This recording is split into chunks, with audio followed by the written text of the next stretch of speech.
पिंपरी चिंचवड के उद्योग नगर स्थित Sai plaza cooperative housing society की सुरक्षा दीवार आज सुबह 12 बजे के बीच अचानक गिर गई।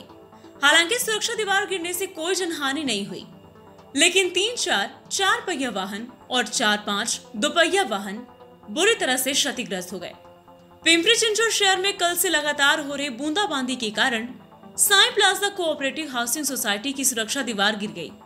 ऐसे में Sai plaza cooperative housing society के निर्माण पर सवालिया निशान खड़े हो रहे हैं। पिंपरी चिंचवड नगर निगम की फायर ब्रिगेड मौके पर पहुंच गई और गिरी हुई दीवार को हटाने का काम शुरू कर दिया। नमस्कार, समीर केरकर। मी इथं साई मिराकल डेव्हलपरचं हे जे बांधकाम आहे आता साई प्लाझा, तिथंच राहतो आम्ही। तर ही साधारण 1-2 वर्षाचं हे बांधकाम आहे, काय खूप जुनं नाही आहे, 2021चं वगैरे आहे। त्याच्यामध्ये आता ही जी आमची शेजारची कंपाऊंड वॉल आहे, समोरचा बंगला आणि आमची सोसायटी, याच्यामधली ही जी वॉल आहे साधारण 2 वर्ष जुनी आहे। तरीसुद्धा असून ही आज जवळपास 10 ते 12 फूट उंच आहे ही वॉल।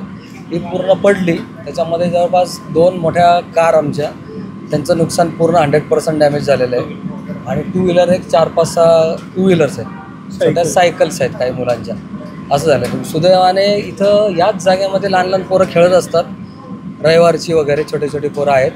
तर आज नेमकं शाळा होते सगळे, त्यामुळे कोणी नव्हतं।